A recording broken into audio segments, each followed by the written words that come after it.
ओम पूर्णमदः पूर्णमिदं पूर्णात् पूर्णमुदच्यते पूर्णस्य पूर्णमादाय पूर्णमेवावशिष्यते। ओम शांति शांति शांति। शंकरं शंकराचार्यं केशवं वादरायणं सूत्रभाष्यकृतौ वन्दे भगवन्तौ पुनः पुनः। ईश्वरो गुरुरात्मेति मूर्तिभेद विभागिने व्योमवद्व्याप्तदेहाय दक्षिणामूर्तये नमः। ओम शांति शांति शांति। नारायणं नमस्कृत्य नरं चैव नरोत्तमं देवीं सरस्वतीं व्यासं ततो जयमुदीरयेत। ओम शांति शांति शांति।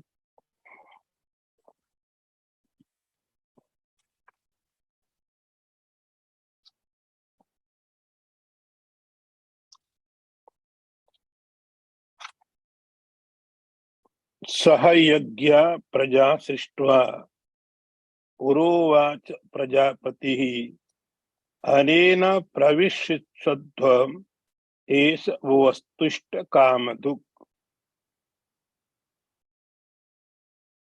अर्थ देखिए, प्रजापति ब्रह्मा ने सृष्टि के प्रारंभ में यज्ञ सहित प्रजाओं को उत्पन्न करके उनसे कहा कि तुम लोग इस यज्ञ के द्वारा वृद्धि को प्राप्त करो। यह यज्ञ तुम लोगों को इच्छित फल देने वाला होगा।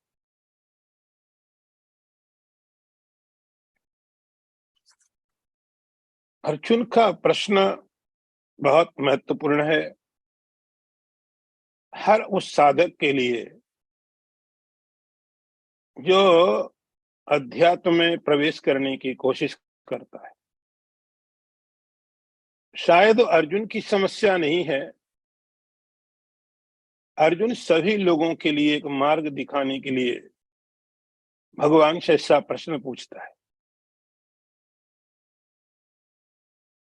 हम सोचते हैं कि जब कोई व्यक्ति आध्यात्मिक व्यक्ति बनता है, अध्यात्म की साधना करना है, तो संसार के काम छोड़ने पड़ेंगे और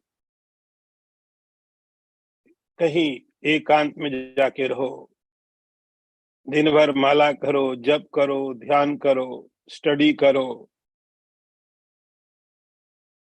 पूरे 24 आवर हम अपने को केवल एक ही कर्म में लगा के रखें और वह भगवान का कर्म हो।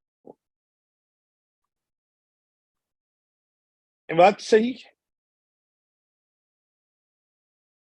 यहां भगवान कहते हैं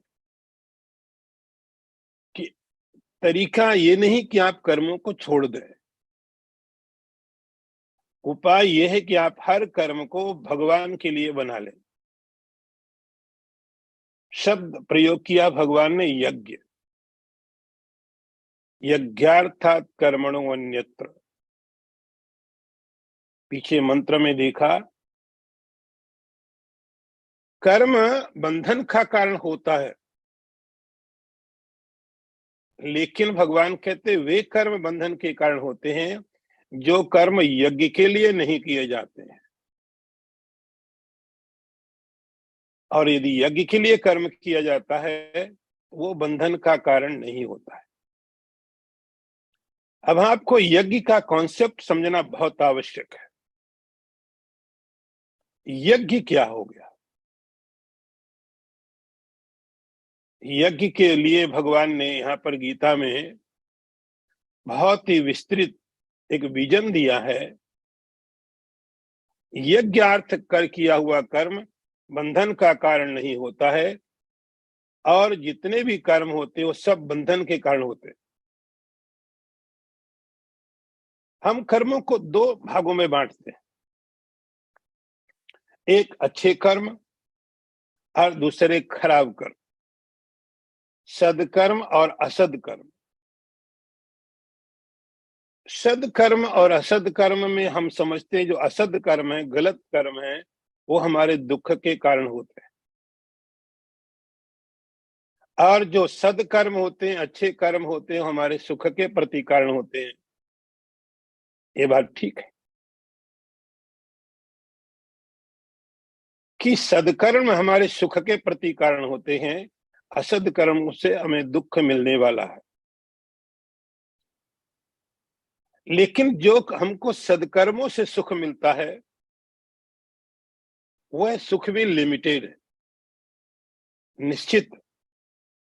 सदकर्मों से सुख मिलेगा, लेकिन वो सुख आपको आनंद तो देगा, लेकिन वो सीमित सुख दे पाएगा। और असद कर्म तो कभी भी सुख दे ही नहीं सकते। लेकिन हमारी जो इच्छा है, हमारा जो अध्यात्म का कॉन्सेप्ट है, जो सोचना है, वो ये है कि हमको ऐसा सुख चाहिए, ऐसा आनंद चाहिए जो हमेशा हो, हर जगह हो। ऐसा सुख किसी कर्म से मिलेगा नहीं। और हमारी मजबूरी है, या हमारा नेचर है, या हमारी परिस्थिति है कि हम कर्म के द्वारा ही रह सकते हैं। बिना कर्म किए हम रह ही नहीं सकते। शरीर यात्रा पीछते न प्रसिद्ध, शरीर भी नहीं चलेगा। और सदकर्म कर्म का एक स्वभाव होता है, कर्म का एक नेचर है कि कोई भी व्यक्ति संसार में हमेशा सदकर्म नहीं कर सकता। सदकर्म, अच्छे कर्म, शुभ कर्म करते करते भी अशुभ कर्म हो ही जाएंगे। कर्मों का स्वभाव, एक कर्म की नियति, कि आप कितने भी अच्छे तरह से कर्म करो, आप कितने भी कुशल हो, लेकिन कर्म करने की प्रक्रिया में अकर्म, कर्म करने की प्रक्रिया में गलत कर्म हो जाएंगे, किसी से भी हो जाएंगे। पुराणों में हजारों दृष्टांत भरे पड़े हैं। बहुत बड़े बड़े बुद्धिमान लोग भी ऐसी गलती कर देते हैं। कई बार लगता है इतना बुद्धिमान व्यक्ति ऐसी गलती कैसे करता है। तो वो इसलिए नहीं, कर्म का स्वभाव है कि आप कर्म कितनी भी सावधानी से करें, उसमें गलतियां होने की संभावना पूरी रहती है। तो भगवान कहते हैं कि आप साधक को चाहिए अपने संपूर्ण जीवन के संपूर्ण कर्मों को यज्ञ में बना दो। कर्म के शुभ और अशुभ पर विचार न करके कर्म का टोटल नेचर चेंज कर दो। आपके सभी कर्म शुभ कर्म हो जाए। आपके समस्त कर्म इंटेंशनली आप गलत कर्म नहीं करेंगे, ये बात सही है। साधक जो परमात्मा की तरफ जा रहा है वो कभी भी अशुभ गलत कर्मों को नहीं करेगा। लेकिन यदि हो गए तो, जैसा कि कर्म का स्वभाव है, उस समय में भगवान एक और अलग महत्वपूर्ण पाठ देते हैं कि आपके समस्त कर्मों को आप यज्ञ में बना दो। यज्ञार्थ, यज्ञ में बना दो। आपके द्वारा किया हुआ शुभ कर्म शुभ नहीं रहेगा, अशुभ कर्म अशुभ नहीं रहेगा। आपके द्वारा किए हुए समस्त कर्म यज्ञ बन जाएंगे। यज्ञ और यज्ञ के लिए किए हुए कर्म भगवान कहते हैं बंधन नहीं देते हैं। इन कर्मों का परिणाम आपको दुख के प्रति कारण नहीं बनेगा, बंधन के प्रति कारण नहीं करे बनेगा, इसलिए यज्ञार्थ कर्म करो। और इसी बात में भगवान एक भगवान ब्रह्मा का आदेश भगवान ब्रह्मा का आदेश जो समस्त सृष्टि के लिए हुआ है, उसका यहाँ पर निरूपण करते हैं। भगवान ने कहा, सह यज्ञ प्रजा सृष्ट्वा पुरोवाच प्रजापति। सृष्टि के प्रारंभ में जब सृष्टि बनाई जा रही थी, तो सृष्टि बनाने के समय में ब्रह्मा जी ने अपनी जब प्रजा को बनाया, प्रजा जो उत्पन्न होती है, प्रजा का अर्थ है जो जन्म लेता है। तो जिन जिन ने जन्म लिया, जो जो उत्पन्न हुए, अब उनके आगे भी सवाल यही है, उत्पन्न होने के बाद अब खाएंगे क्या? जैसे आप सोचते हैं बच्चों के बारे में, आप अपने बच्चों के बारे में सोचते हो कि कैसे पढ़ेंगे, कैसे स्कूल भेजेंगे, कैसे इनका आगे का सब जीवन में हम क्या कर सकते हैं। हमारी रिस्पॉन्सिबिलिटी है, तो उसको किस प्रकार हम आगे बढ़ाएं। तो जैसे हम अपने बच्चों के लिए सोचते हैं, ऐसे ही ब्रह्मा जी ने भी जब प्रजा उत्पन्न की, सृष्टि बनाई, तो उनकी भी एक जिम्मेदारी होती है, उनकी भी एक रिस्पॉन्सिबिलिटी है कि अपने इस संतान को, इस उत्पत्ति को, इस प्रजा को किस प्रकार आगे सुखी किया जाए। ये ब्रह्मा जी की एक जिम्मेदारी है। तो भगवान कहते हैं, ब्रह्मा जी ने उत्पत्ति की, प्रजा की, समस्त प्रजाओं की, और उनको बोला कि तुम्हारे जीवन में तुम्हें उन्नति प्राप्त करने के लिए पुरोवाच प्रजापति ही, सृष्टि को उत्पन्न करने के बाद ब्रह्मा जी ने उनको अपने जीवन को चलाने के लिए, अपने जीवन में उन्नति प्रदान करने के लिए, उन्नति प्राप्त करने के लिए ब्रह्मा जी ने क्या किया? कुछ साधन तो दो।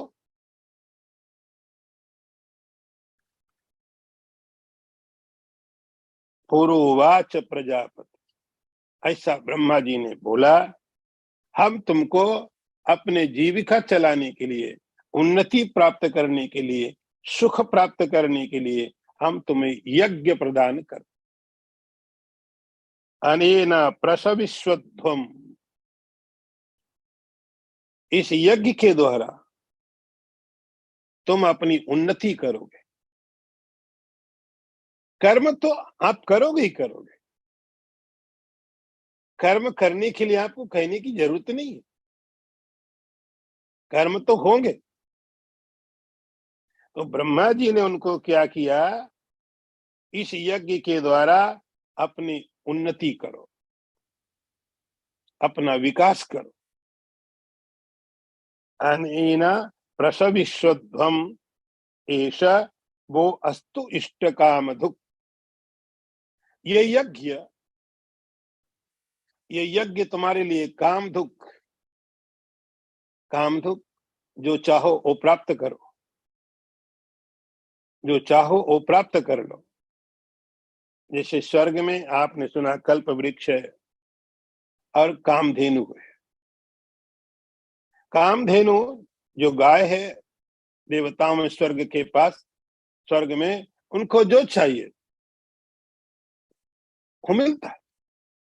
ऐसे ही यहाँ पर प्रजा को ब्रह्मा जी ने बोला कि जो जो तुम्हें चाहिए, जो भी तुम्हें चाहिए। आप कभी रुद्री देखो,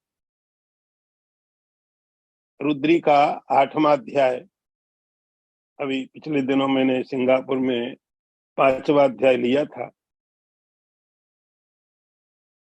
उसमें था नमः, नमः नमस्कार, मुझे नहीं चाहिए। आगे एक अध्याय 8वां आता, उसमें होता चाहिए मुझे, उसको चमे बोलते, चमक, ये भी चाहिए, ये भी चाहिए। तो वहां लिखा हुआ है, यदि आप पढ़ेंगे कभी या सुनेंगे,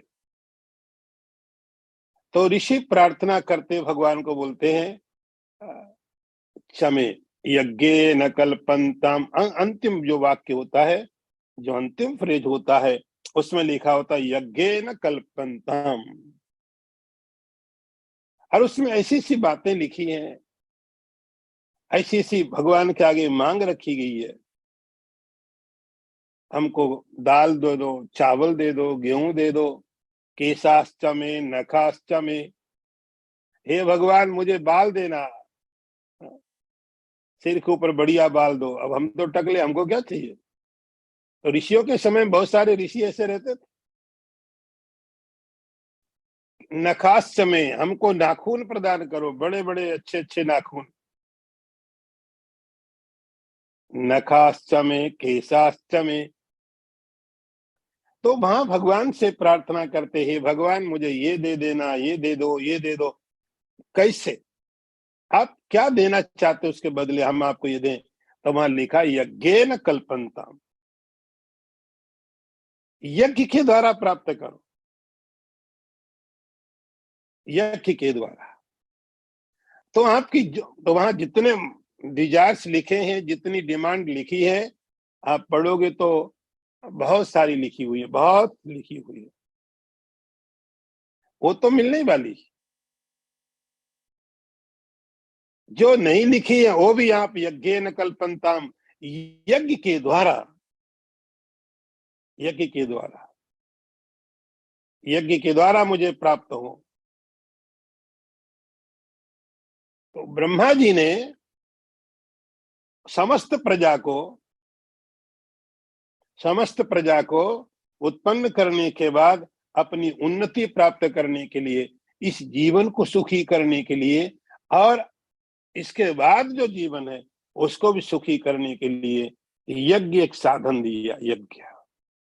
और कहा यज्ञ के द्वारा तुम अपना उन्नत विकास करो। यह यज्ञ तुम्हारे लिए कामधुक है, कामधेनु की तरह है। जो भी चाहो, जो भी चाहो, सब कुछ मिल जाएगा। तो ब्रह्मा जी का एक आदेश भी है हर प्रजा को कि आपको यज्ञ करना चाहिए, करना है। तो इसमें एक तो ब्रह्मा जी का आदेश, सृष्टिकर्ता का आदेश भी समस्त प्रजाओं को है कि आपको कर्म करने हैं, करना है। तो कर्म छोड़ने की बात नहीं, भगवान अर्जुन को कहते हैं। कर्म छोड़ने की बात नहीं, कर्म करने की बात। ऐसा ब्रह्मा जी का भी आदेश है यज्ञ तो करने के लिए। तो कर्मों को, अपने समस्त कर्मों को यज्ञमय बनाने के लिए, यज्ञमय। तो सारे कर्म, अब न कोई कर्म शुभ रहेगा न कोई अशुभ रहेगा, एक ही तरीका बन जाएगा और होगा यज्ञ। यज्ञमय कर्म हो जाएंगे। यहाँ गीता में यज्ञ की बहुत ही भगवान ने एक अलग लेवल पर बात की है, अलग तरीके से बताया है। तो हम भी इसको लेंगे। हम अभी यहाँ पर थोड़ा आगे चलते हैं। अगला मंत्र देखिए। देवान् भावयतानेन ते देवा भावयन्तु वः परस्परं भावयन्तः श्रेया परम वाप्स्यथ। अर्थ देखिए इसका भी। ब्रह्मा जी ने अपनी प्रजा को बोला, अनेन देवान् भावयत, इस यज्ञ के द्वारा देवताओं को भावयता, प्रसन्न करो या उनकी उन्नति करो। और ते देवा, वे देवता तुम सब लोगों को भावयंतु, उन्नति प्रदान करेंगे। इस प्रकार एक दूसरे का विकास करते हुए तुम लोग परम कल्याण को प्राप्त होगे। इस अध्याय के प्रारंभ में अर्जुन का क्वेश्चन यही था, आप मुझे एक मार्ग बताओ, एक रास्ता बताओ जिससे मैं परम कल्याण को प्राप्त करूं। एन श्रेयो महाम आपनियम, श्रेय की प्राप्ति मुझे हो जाए। अब उसका उत्तर यहाँ पर आके भगवान कहते हैं, हे अर्जुन, भाव श्रेया परस्परम, तुम्हें श्रेय की प्राप्ति होगी, श्रेय की प्राप्ति होगी तुमको। कैसे? तो भगवान ने प्रजा के लिए, ब्रह्मा जी ने यज्ञ दिया साधन के रूप में, ये यज्ञ ले लो, इस यज्ञ तुम्हारे लिए समस्त कामनाओं को देने वाला होगा। अब आप जल्दी मत करना, यज्ञ का कॉन्सेप्ट समझना, यहां पर यज्ञ का कॉन्सेप्ट समझना।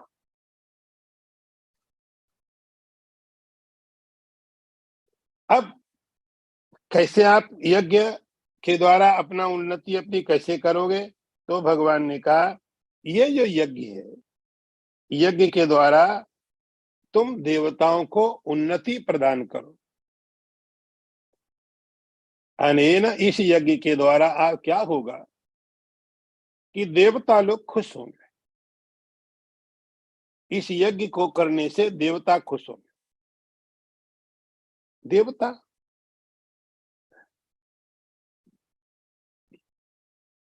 देवता का अर्थ क्या? थोड़ा आपको ये समझना पड़ेगा। देवता का अर्थ होता है जो आपको देता रहता है, जो आपको देता है।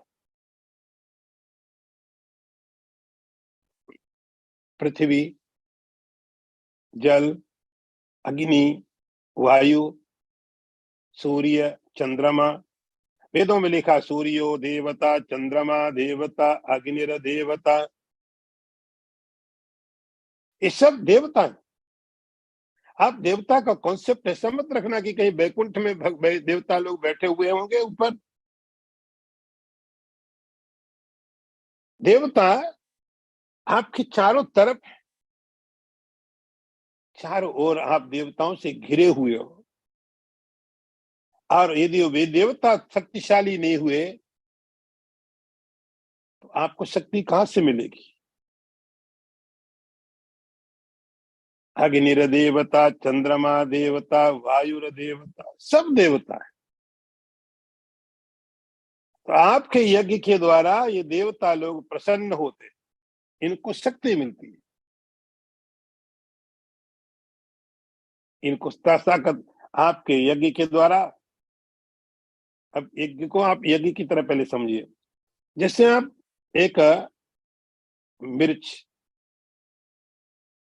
लाल मिर्च है, आपने यदि खाई तो आपको तीखी लगेगी। आपको आपको अकेले को तीखी लगेगी, आपके पास जो व्यक्ति बैठा उसको कोई फर्क नहीं पड़ेगा उससे।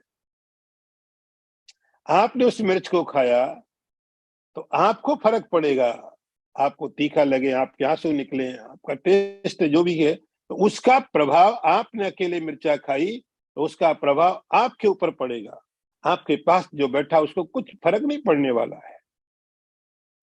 लेकिन वही मिर्च यदि आपने आग में जला दी,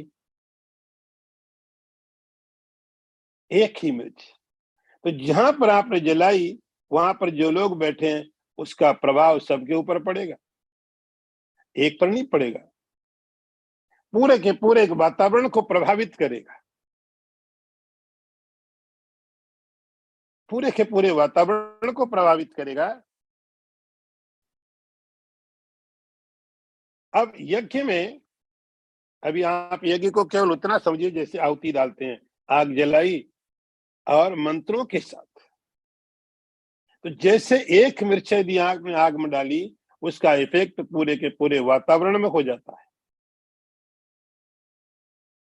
ऐसे ही जो चीजें हैं आपके पास, घी है, जौ है, चावल है, इन सब को आप लेकर के आग में डालते हो।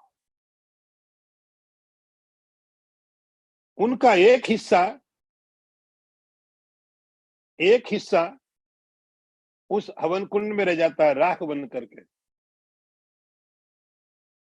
एक हिस्सा और जो उससे सूक्ष्म होता है, उससे सटल होता है, वह चला जाता है स्पेस में, जो सबको प्रभावित करता है।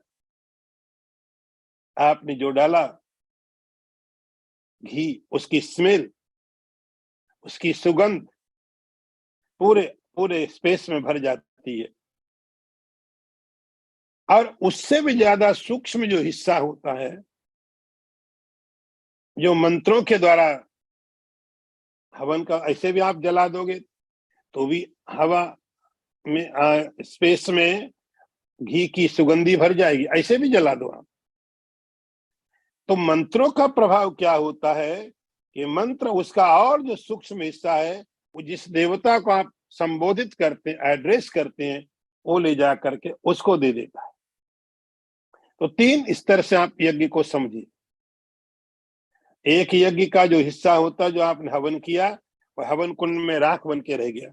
दूसरा हिस्सा वो अंतरिक्ष में आसपास के वातावरण को पवित्र करता, वहां की एयर प्यूरिफाई करेगा, वहां के पृथ्वी को ठीक करेगा, वहां के जल को ठीक करेगा, वहां की लाइट को ठीक करेगा। और उससे भी ज्यादा जो सूक्ष्म है, वह हिस्सा जाकर के मिलता उन देवताओं को जिनका नाम लेके आप आहुति डालते, इंद्राय स्वाहा, इंद्र को मिलता है।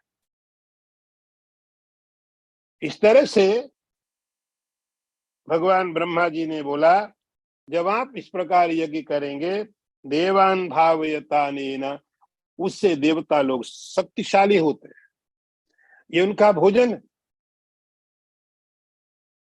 जब आपने यज्ञ किया तो वहां का वातावरण पवित्र हुआ, एयर प्यूरिफाई हो गया,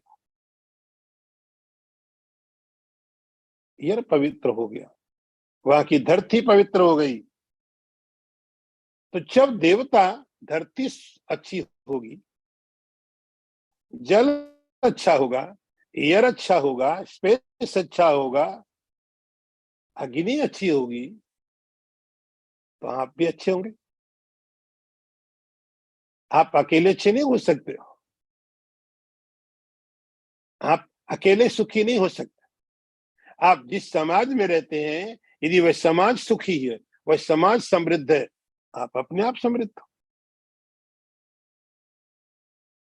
आप जिस समाज, जिस देश में रहते हो, जिस सोसाइटी में रहते हो, यदि आपका देश, आपकी सोसाइटी सुखी है, स्वस्थ है, आप भी उसके पार्ट हो, आप भी सुखी हो। अकेले आप सुखी, स्वार्थ की भावना, यज्ञ की भावना में फर्क ये है कि जब हम समष्टि के साथ मिलकर के सोचते हैं, वो होता यज्ञ। समष्टि के साथ मिलकर के सोचते हैं। यज्ञार्थ का मतलब, अभी और इसको भगवान खुद एक्सप्लेन करेंगे।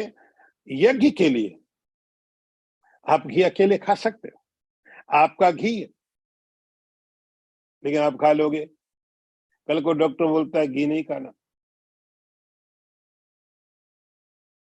तुम नहीं खा सकते घी, कोलेस्ट्रॉल बढ़ गया। डिस्ट्रीब्यूशन, तो समष्टि के रूप से जब सोचा जाता है, इस यज्ञ के द्वारा पूरा वातावरण पवित्र हो गया, वहां की धरती, वहां का पानी, वहां की एयर, वहां का space,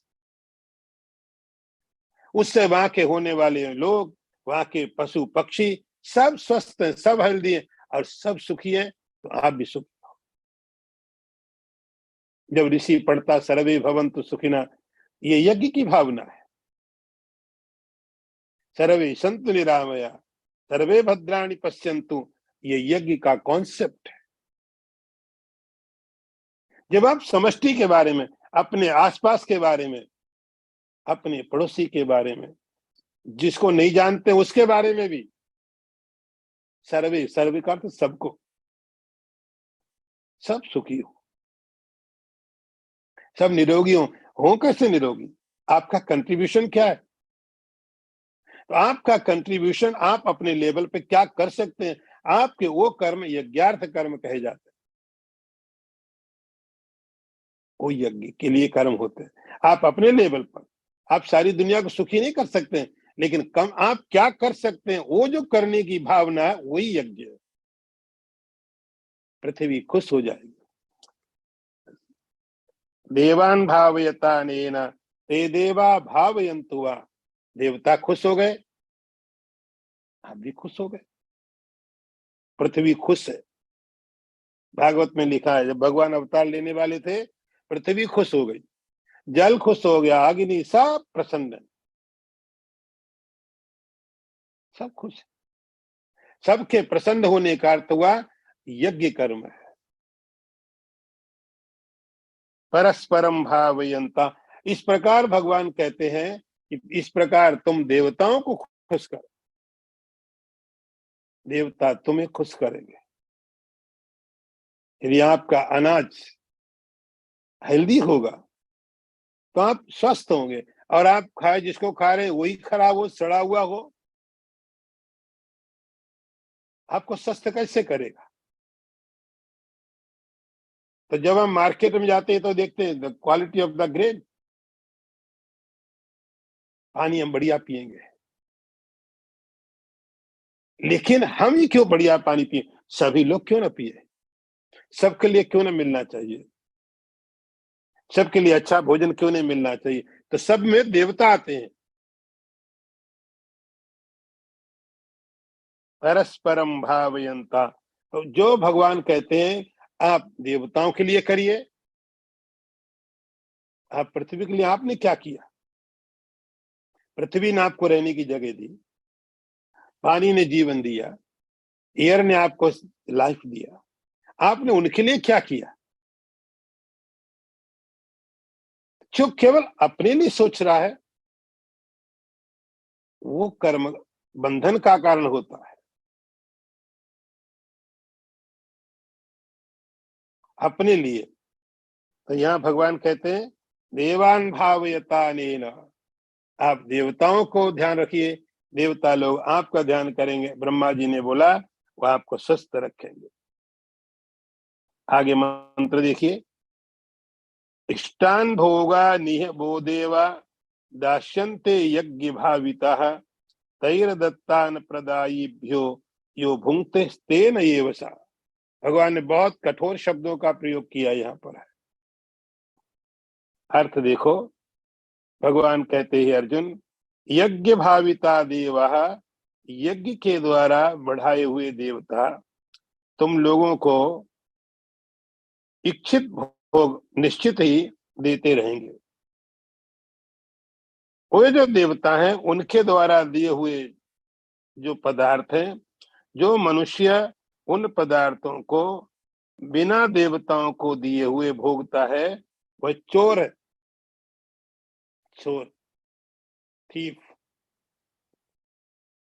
that person must be punished.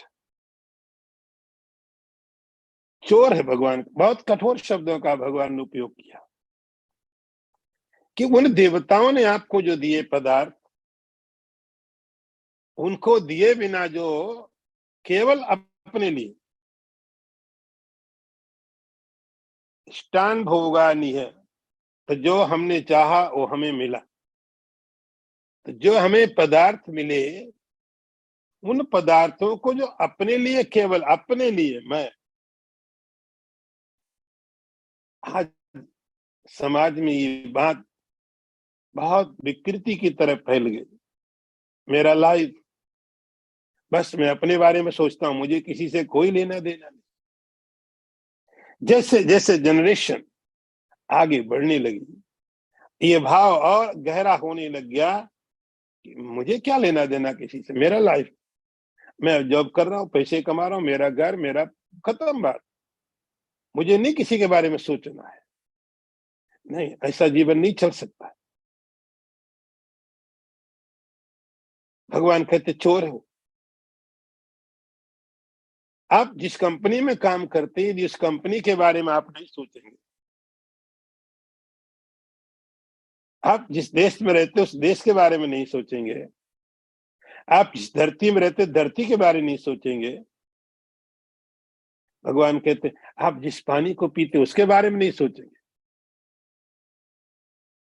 ये बोतल में लेके पानी कब तक ही पिया जा सकता है, कितने लोग पी सकते हैं?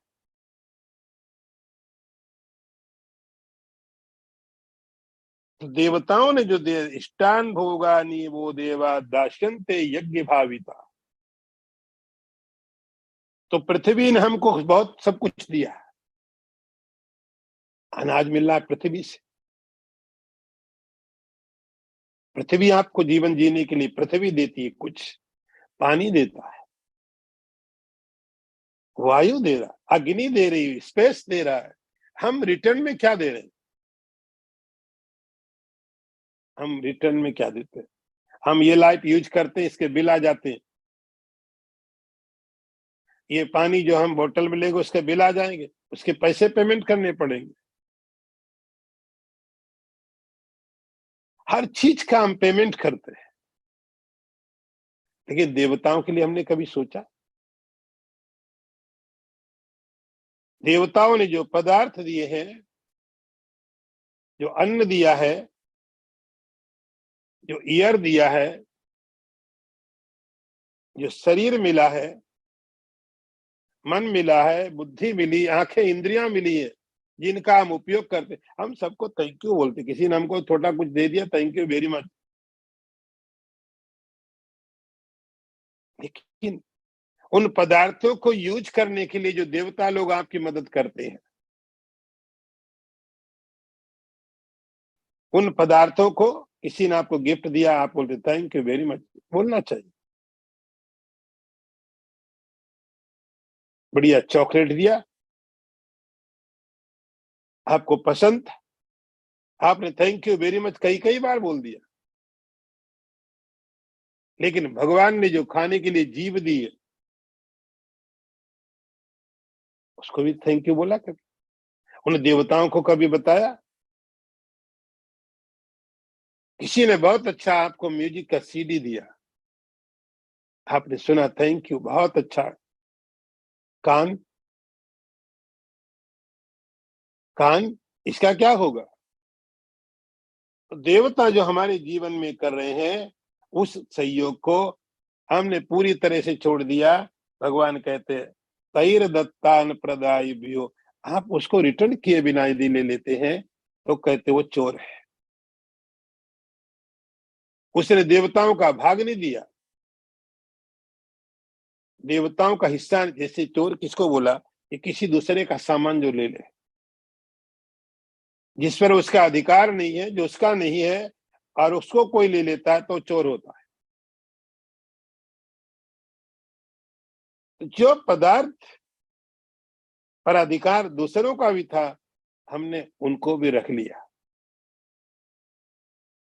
जिन पदार्थों को हमने देवताओं को देना चाहिए था, उन्हें देवताओं को न दे करके केवल अपने तक रख लिया। भगवान कहते हैं अर्जुन, वो व्यक्ति चोर है, और चोर को तो दंड मिलता है। वो दंड कैसा है? यही, दुख मिलेगा।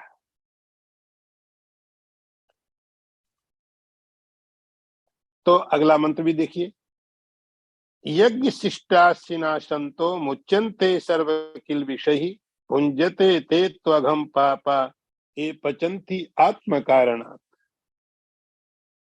इस मंत्र का भी अर्थ देखिए। भगवान कहते हैं अर्जुन, यज्ञ से बचे हुए अन्न को खाने वाले संता श्रेष्ठ पुरुष सब पापों से मुक्त हो जाते हैं, और पापी लोग अपना शरीर पोषण करने के लिए अन्न पकाते हैं तो वे पाप खाते हैं। तो भगवान ने दो तरह के लोगों की यहाँ पर एग्जाम्पल देके समझाना पड़ता है अर्जुन को। पहले भी भगवान ने ऐसा किया, अब भी एक दो तरह के लोगों को लेके भगवान ने कंपैरिजन किया, तुलना किया। एक व्यक्ति के बारे में बता दिया जो केवल अपने लिए करता है, बस मैं, जो मैंने कमाया, मेरा पैसा, मेरा मेरा मेरा, ये मेरा मेरा, ये व्यक्ति सुखी नहीं रह सकता, ना इस संसार में, और बंधन का कारण हो जाएगा, बंधन का कारण होगा। दूसरा भगवान ने बताया है अर्जुन, दूसरा व्यक्ति भी कर्म करने वाला है, लेकिन फर्क क्या हुआ? यज्ञ शिष्टासिना संतो मुच्यन्ते सर्व किल विषय। यज्ञ के करने के पश्चात जो बचा हुआ है, पहले आप इसका अर्थ को समझ लीजिए, फिर हम थोड़ा और इसको एक्सप्लेन करूंगा मैं। यज्ञ करने के बाद जो बचा है, जो लोग उसको प्रसाद के रूप में लेते हैं, उनके समस्त पाप छूट जाते हैं।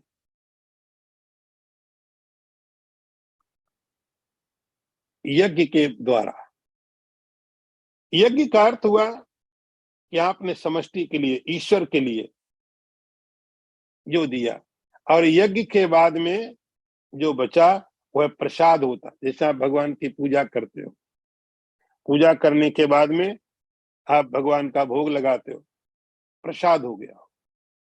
इसको यज्ञ शिष्टा लिखा हुआ है। जो बचा हुआ है, अब केवल आप थोड़े समय के लिए प्रसाद लगाओ ऐसा नहीं, थोड़ा और इसको अच्छी तरह आप समझिए। आपके जीवन में जो कुछ भी है, वो सब आप एक बार भगवान के साथ जोड़ दो, समष्टि के साथ जोड़ दो, परमात्मा के साथ जोड़ दो। आपके पास केवल भोजन की बात नहीं है, आपके पास आपके जो पैसे हैं, ये सब परमात्मा का है। आप चिंता नहीं करना, परमात्मा लेने वाला नहीं, लेकिन ये ईश्वर का प्रसाद है। ये बात कहने से नहीं। हाँ,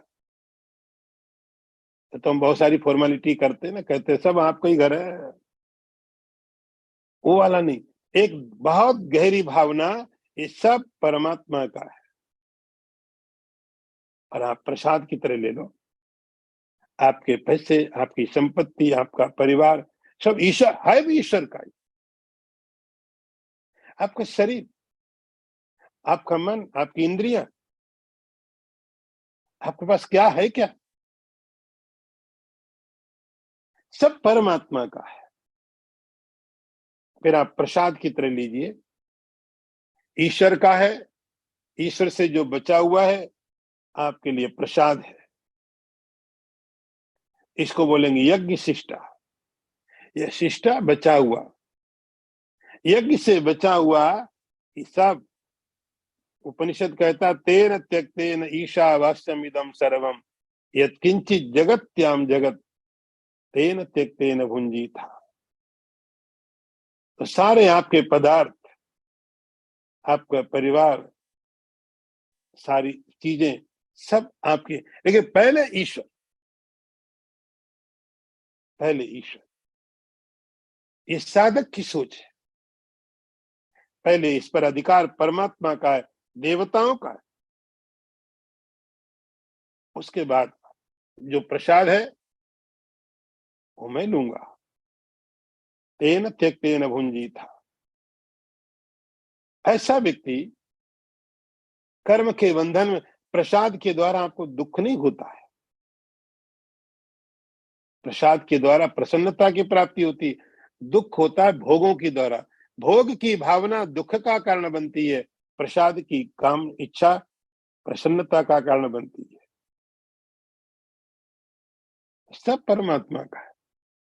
तो आपका धन, आपका घर परिवार, जो कुछ भी आपके पास, आपका शरीर, सब परमात्मा का दिया हुआ प्रसाद है। पहले परमात्मा का अधिकार है, उसके बाद आप उपयोग करिए। तो जो ऐसा करते हैं, सर्व किल विषयी अर्जुन को भगवान ने कहा, वे सारे पापों को छोड़ देते। कर्मों का बंटवारा नहीं किया, एक सोच भगवान ने बदली। भगवान ने एक सोच अर्जुन की बदली। सर्व किल विषयी, जितने भी किल विषय, किल विष का अर्थ होता पाप। इस भावना के साथ, ये सब परमात्मा का, और है, सत्यता भी यही है, वास्तविकता भी यही है, ये सब परमात्मा का है। तो वो सब यज्ञ का बचा हुआ अवशिष्ट है।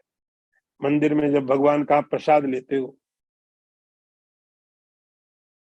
ऐसे ही आपका सारा जीवन, आपके सारे पदार्थ, आपका शरीर, आपका मन, आपकी इंद्रियां, आपकी संपत्ति, आपका घर, आपके बच्चे, आपका परिवार, सब परमात्मा का है।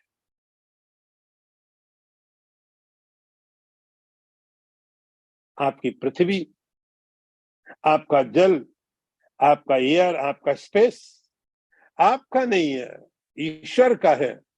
ये भावना समस्त चीजों को यज्ञ में बना देती है।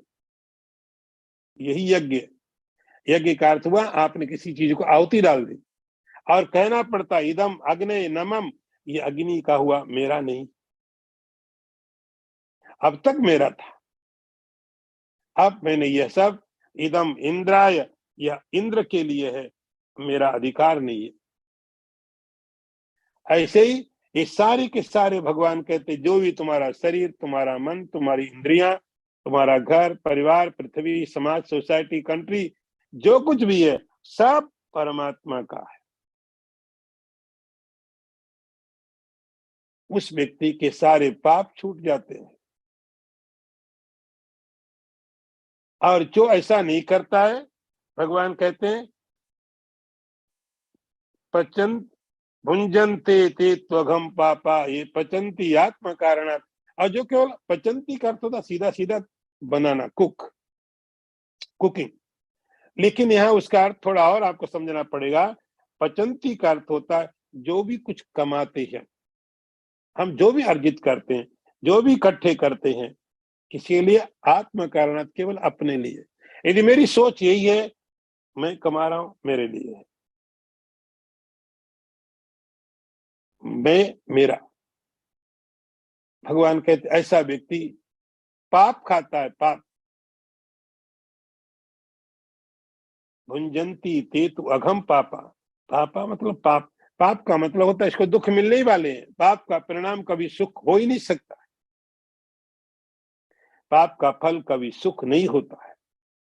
ये व्यक्ति कभी सुखी नहीं हो सकता है, इसको बंधन में रहना ही पड़ेगा। तो कर बंधन में रहने का कारण कर्म नहीं है।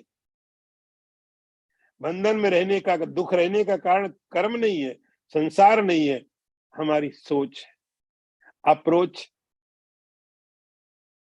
हमारा लोभ है। भगवान कहते हैं पचंती आत्म कारणात्, आत्म कारणात् केवल अपनी सोच। ये मेरे लिए, ये मेरे लिए, ये शरीर मेरे लिए, ये परिवार मेरे लिए, ये पत्नी मेरे लिए, ये पति मेरे लिए, ये धन मेरे लिए, ये पृथ्वी मेरे लिए, आकाश मेरे लिए, मेरे लिए।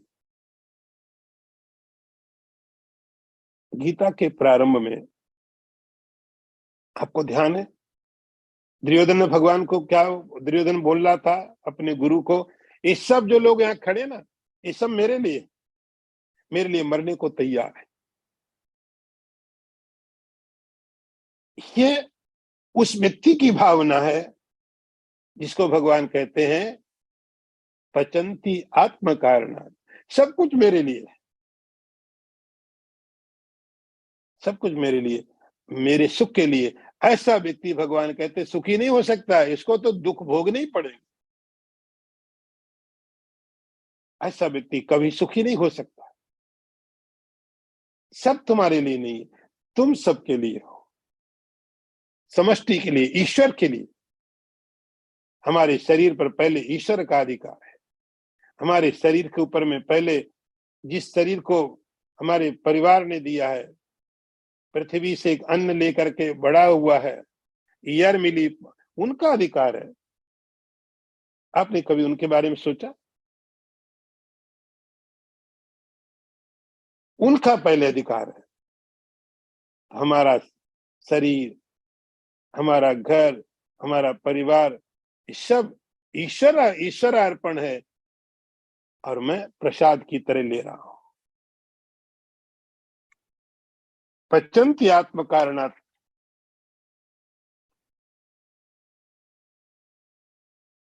अगला मंत्र भी देखिए।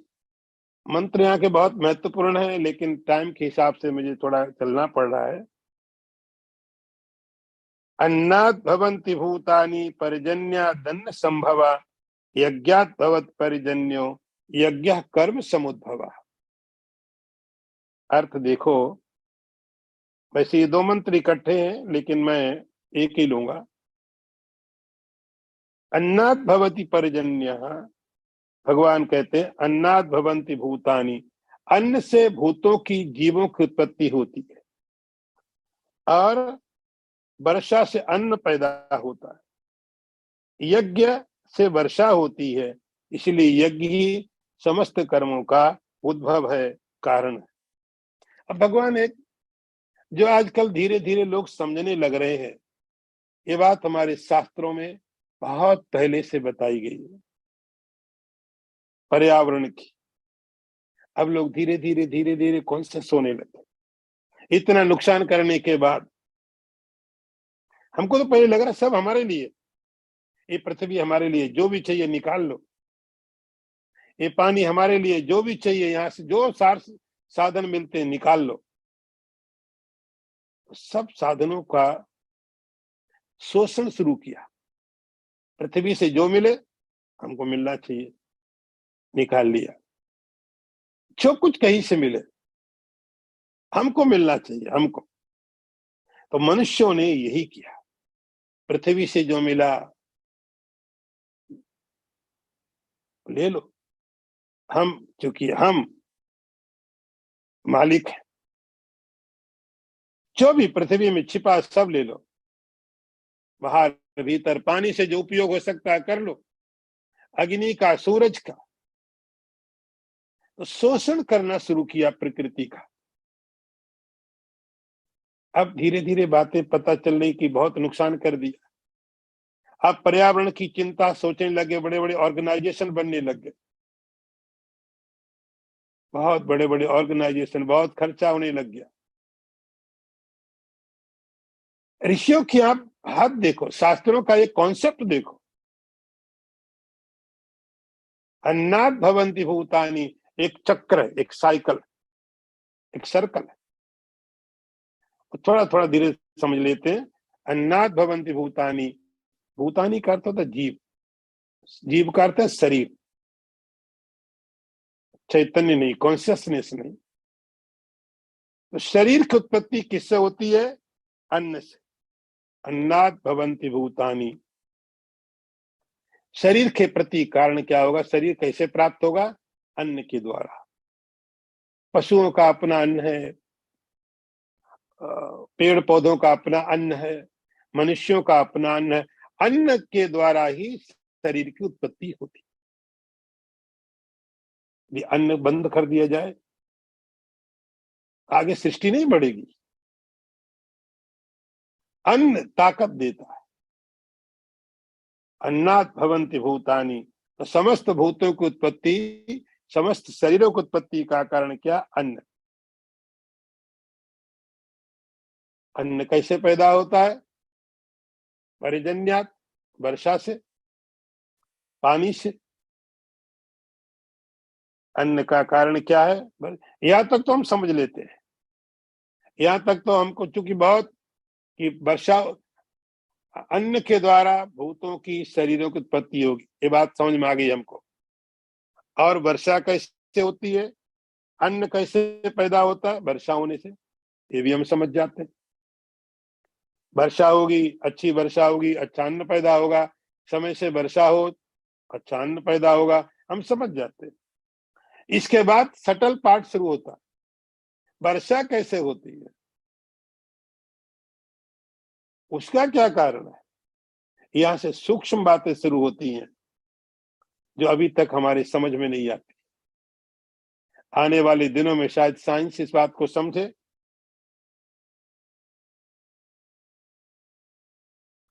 यज्ञात भवति परिजन्यो, भगवान कहते हैं वर्षा के प्रति कारण है यज्ञ। यज्ञ, यज्ञ का परिणाम होते वर्षा होती है। यज्ञ, अर्जुन, कोई व्यक्ति यज्ञ करेगा तो वर्षा होगी। इसलिए यज्ञ कर्म समुद्भवा, समस्त कर्मों का कारण क्या बन जाएगा? यज्ञ। सारे जीवन का कारण यज्ञ बन जाएगा। कर्म कैसे छोड़ सकते हो आप? यज्ञ कर्म समुद्भवा, यज्ञ समस्त कर्मों का समुद्भव है। यहां से सब प्रक्रिया है, इसको हम आगे फिर देखेंगे। ओम पूर्णमदः पूर्णमिदं पूर्णात् पूर्णमुदच्यते पूर्णस्य पूर्णमादाय पूर्णमेवावशिष्यते। ओम शांति शांति शांति। शंकरं शंकराचार्यं केशवं वादरायणं सूत्रभाष्यकृतौ वन्दे भगवन्तौ पुनः पुनः। ईश्वरो गुरुरात्मेति मूर्तिभेद विभागिने व्योमवद्व्याप्तदेहाय दक्षिणामूर्तये नमः। ओम शांति शांति शांति। नारायणं नमस्कृत्य नरं चैव नरोत्तमं देवीं सरस्वतीं व्यासं ततो जयमुदीरयेत। ओम शांति शांति शांति।